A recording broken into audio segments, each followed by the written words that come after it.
Hello, my friends. Welcome back to another episode of the Every Which Way podcast. My name is Dana, for those of you who are just now tuning in, and it's wonderful to have you here. So, today I'm talking about hold on.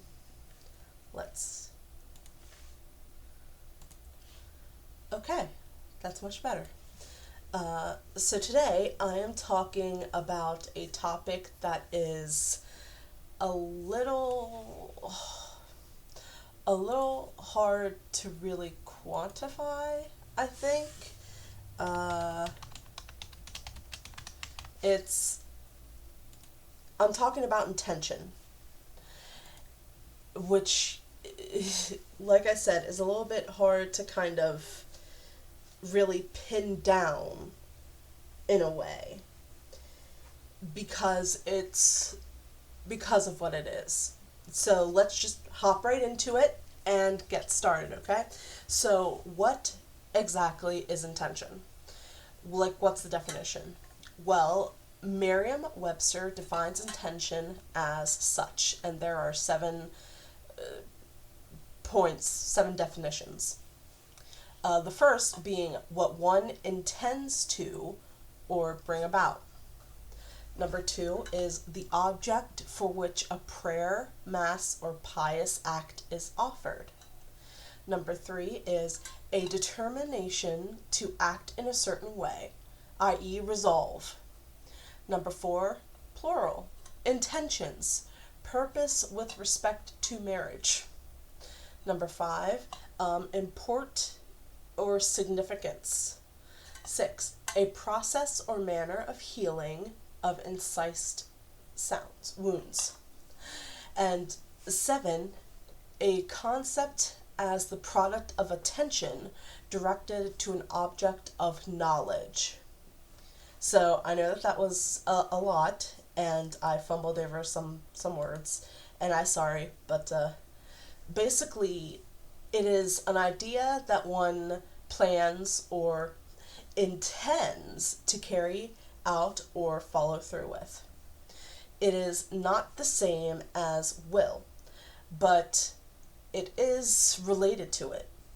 While will is a more primal, instinctual concept that focuses more on the drive to live, to exist, and to create, intention is a thought located in one's head. It is something that we are conscious of. At times, will and intention do veer off in opposite directions. What the mind desires isn't always what the heart, soul, or unconscious mind wants. Intention is more than a mere wish, as it involves purposely directing psychic and physical energy toward a goal or desire, promising to do everything that's reasonable within your power to make that goal or desire happen. Attention. Intention isn't as authoritative or forceful as a command. Rather, it straddles the middle path between a wish and a command. It's certainly possible and even encouraged at times to formulate an intention as a command, particularly if you're prone to second guessing yourself. Having it worded and spoken in a commanding, authoritative way helps to add courage and bravado while in the thick of the moment, such as in a ritual, a ceremony, or during spell work. Magical commands lean towards outcomes that you asked for but don't want necessarily, whereas an intention gives your magic some room to work. And it doesn't try to force people or things to do its bidding, as it recognizes that information and power are, in reality, imperfect. So, an example of a magical intention is, for my part, and in the belief that it's best for me, I hereby do this action or this thing, okay? So, a website that I stumbled across while doing research for this topic is Grandma's Grimoire, and it describes intention as like a cosmos GPS. So, and we'll get a little bit more into that that analogy here in a minute. Right now, actually. I don't know why I said that. So, when crafting your magical intention, it should be written and spoken as a clear, articulate, and focused statement. Going with the above GPS analogy, it's the destination you plug into the navigation system, helping to guide your energy and magic to the right place. A magical intention is the why, the meaning, the purpose, and the will that grants your thoughts and actions power. Inviting it into our lives, whether daily or not, helps us to live more in the present and in a more meaningful and impactful way. It is a choice that leans towards responding to a situation instead of reacting to it instinctually. So pretty much intention is you talk the talk, then walk the walk, baby. Your words and your actions on your intentions are the most important part, not just what you intend. Although your desire and goal is important, you actually have to put forth the words and the effort to help make it a reality. Sometimes referred to as magic intention, as it's a declaration of intent, a prayer, and a purpose. So, magical intentions have a range of types, and the ones I'm about to cover aren't the complete compiled definitive list, but it's the more frequent and common ones. So you've got love and relationships, which center around attracting love, enhancing relationships, fostering harmony, and healing. Of course, you have prosperity and abundance, which will naturally pertains to manifesting abundance, but also wealth, financial success, and career opportunities. Then you have protection and banishing, focusing on warding off negativity, removing any obstacles or blockages, and protecting oneself, one's loved ones, and property. Intentions of healing and wellness delve into one's health, whether that be physical, spiritual, mental, or emotional, as well as vitality and overall well-being. Spiritual growth intentions are all about that spiritual development, the personal development and growth, inner transformation, and establishing connection with spirit, higher realms, entities, deities, or the universe. And the last one that I have is baneful and harmful intentions that center around bringing about suffering, pain, vengeance, or personal justice. So if one is feeling that a ruling in the criminal justice system was not correct, then one could have an intention to correct that as one sees fit. And I'm not saying that that's necessarily a bad thing, but that is a kind of intention, okay? So, if intention is missing from a spell or ritual, or if it is misaligned, it can cause the working to go off in directions that one didn't really think of or consider or even desire. It's kind of like driving to a new location without GPS. Any sort of outcome is attracted, much like screaming into the dark or into an endless void. So, one doesn't want to manifest something one doesn't want. An intention is there to help keep that on a path, preferably the path that you want.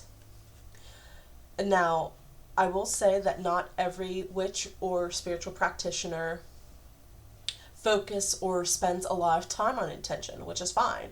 It is not a requirement, but more like an assistant or tool. It'll only help and not hinder, if done correctly.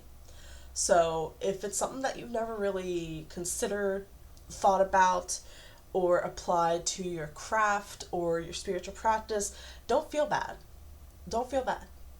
And sometimes the craft is more, for some people, more about the aesthetics, more about the physical tools, and not so much about the intention, the non-physical aspects. So how exactly does one go about setting an intention for a working or ritual? The occultwitch.com has a straightforward formula to make one.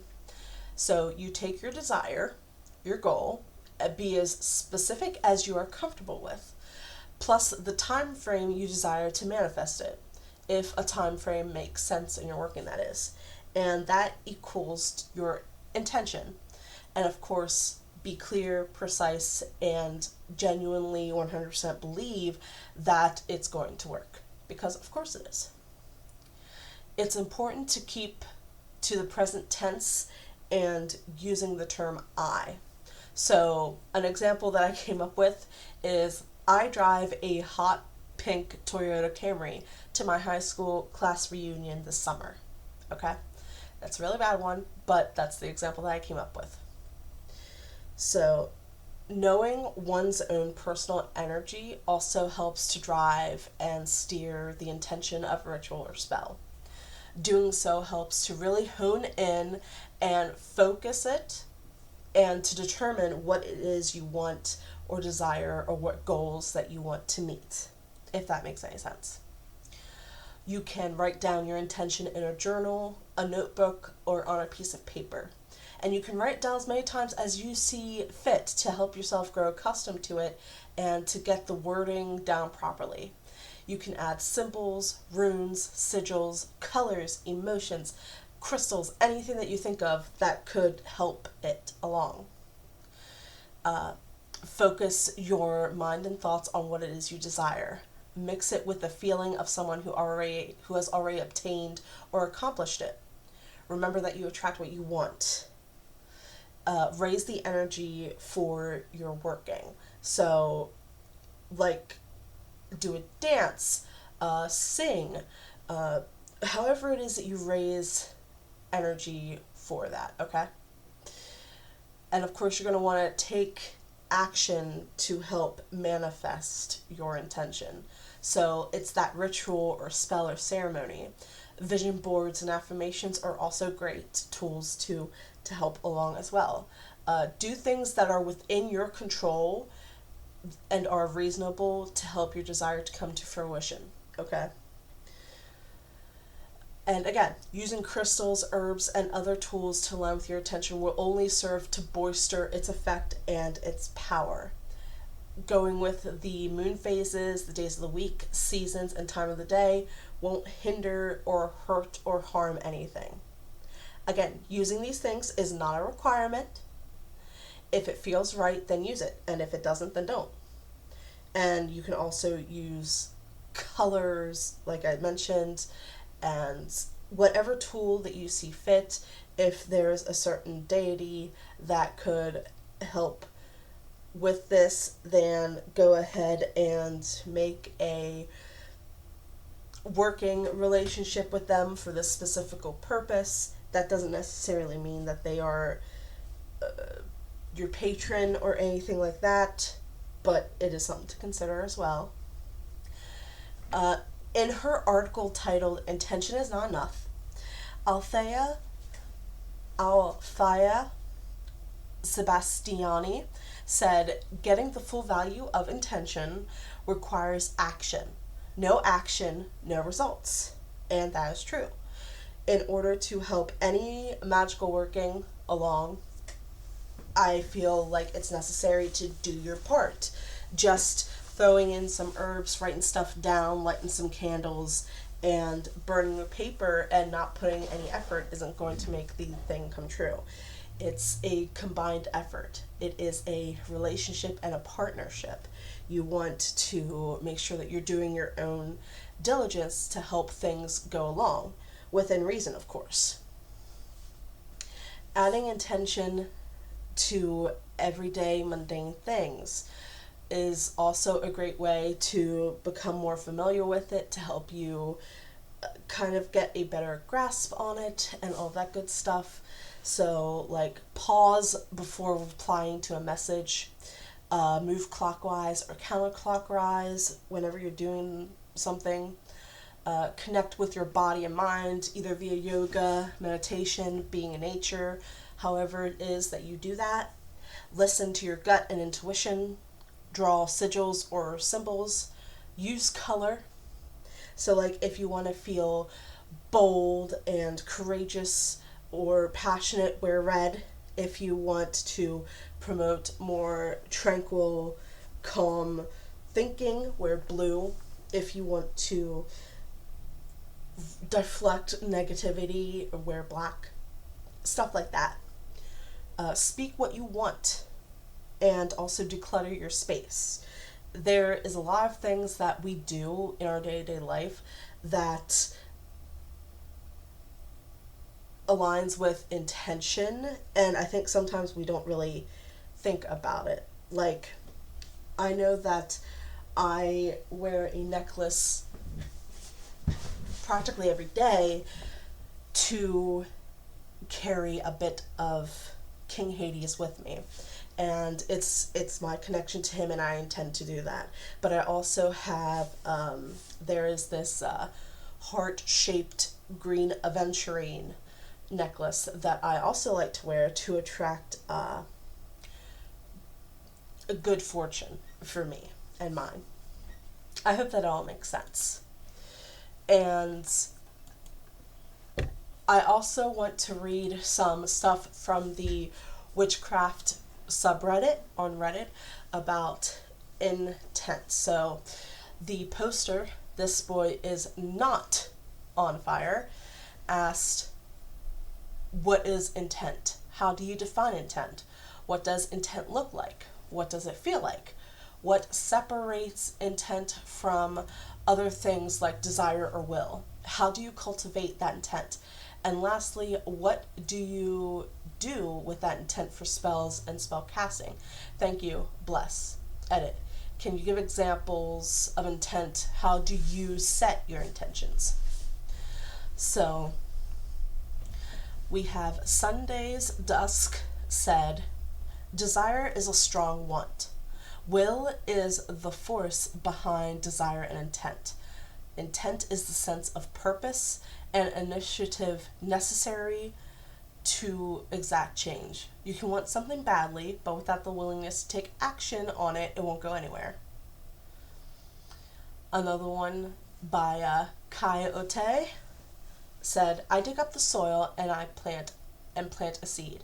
I water it, and later, as the plant grows, I protect and tend to it. I intend to care for this plant and use my energy to help it grow. I desire the fruit that this plant will give me once it matures. And my will is just the energy I use to put one foot after the other in life. I will myself forward." User Yuki Do Texte said, When I was first attempting to learn about and understanding practicing witchcraft, I developed a mantra that I would meditate over.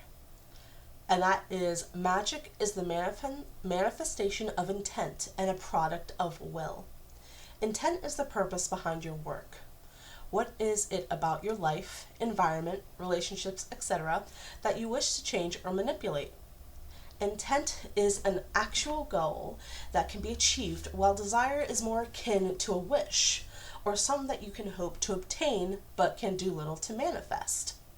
Will is the fuel behind your purpose. I can desire a moon pie, but if I don't have the will to go and get it, then it won't happen. If I intend to get a moon pie, and I have the will to go and get it, then I will obtain one. This is probably the dumbest way to describe it, but this is how I've come to understand it. There's a lot more I want to say, but I don't want to make this reply too long, and I seem to have a growing hankering for a moon pie, which is adorable. Prof. Castwell said, "Intent is key, is gross over simplification. Intent is nothing without will." So a simple example. I intend to go to the bookstore today, but will I? One may intend to work magic for whatever purpose. It is the mind you have to manifest whatever it is. Will is the true driving force, not only to go through with it, but to assert yourself, your desire into the universe, and through your will change reality itself. It's not wishful thinking. It's not offerings and asking. It's deliberate, mindful, willful creation of the life and circumstances you desire. User Wa2P said, "I think a lot of the feelings, like and weight to intent varies by individual. But to answer the other questions, I view intent as something a bit more focused than a wish.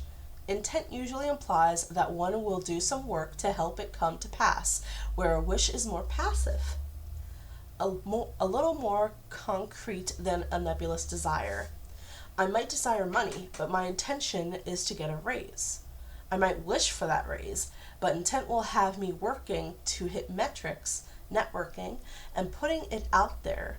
That is what I'm seeking. I see will as in willpower as interchangeable with intent. Just will is often summoned.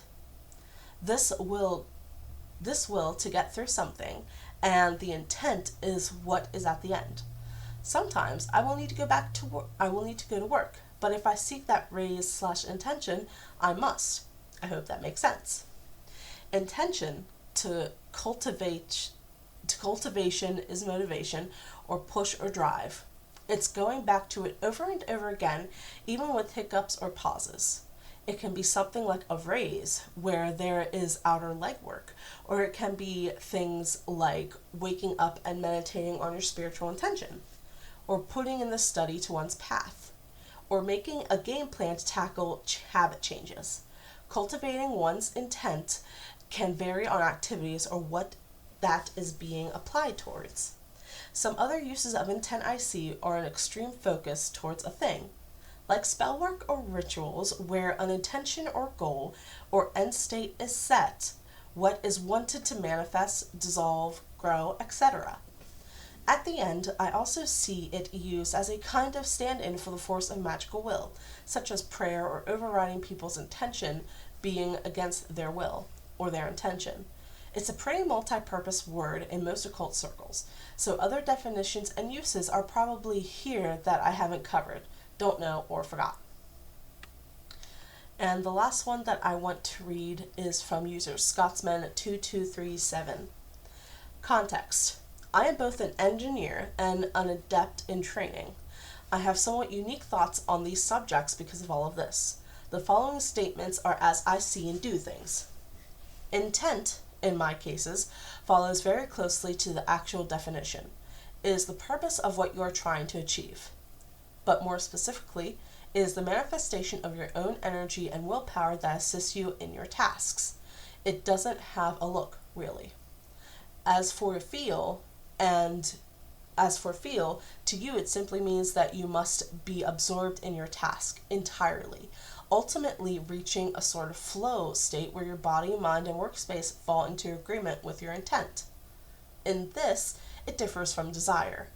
Desire is something you want for in passing, only a small string of scattered thoughts. Intent is when desire permeates the whole mind until the end result is so vivid to you that it is nearly tangible. Cultivating intent can be done in two ways from my experience. Personally, as stated, you must absorb yourself into the task, visualizing the results you wish to achieve and aligning yourself accordingly. In this, you must generate your own intent every time you begin a task. This is a portion of the exhaustion that some people feel after such things as loading talismans. But it is also important to have a space in which you do your work. The same space or spaces every time. With this, your own intent will passively collect into said space and assist you so that you do not have to generate as much intent. And it will happen subconsciously, but is expedited if you are conscious of loading your workspace with intent. Even things as simple as organizing all of your components will slowly load the area with intent. Once a workspace has been properly loaded, the only visible effects will be the things that may seem to go your way more often than not.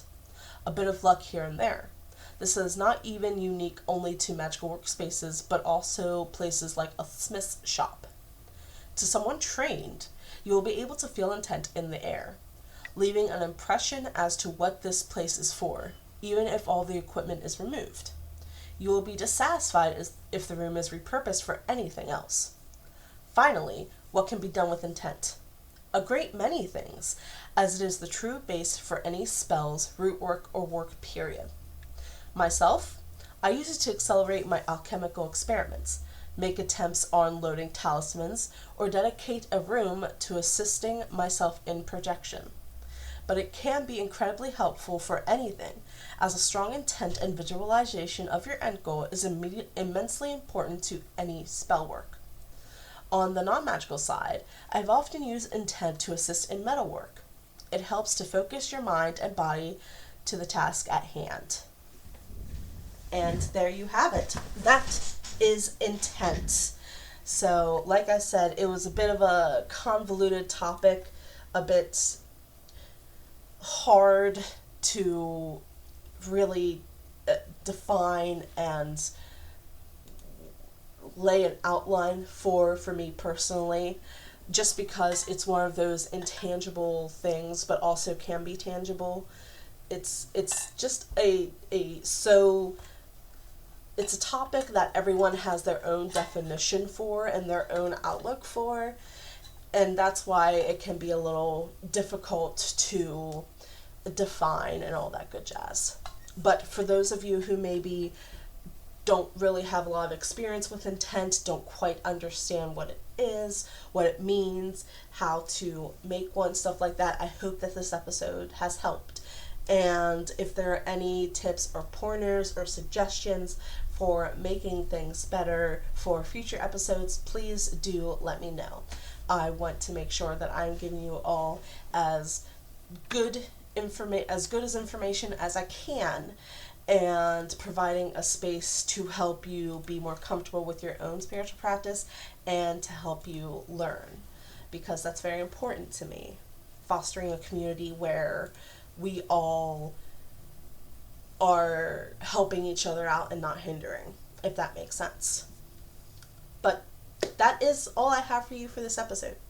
I do hope that you enjoyed listening to it, and I hope that my ramblings on my part made sense.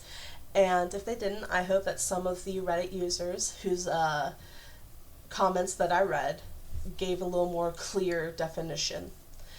And I hope that you all have a great week, a marvelously magical Monday, and I will see you wonderful witches in the next episode. Have a great day, and goodbye.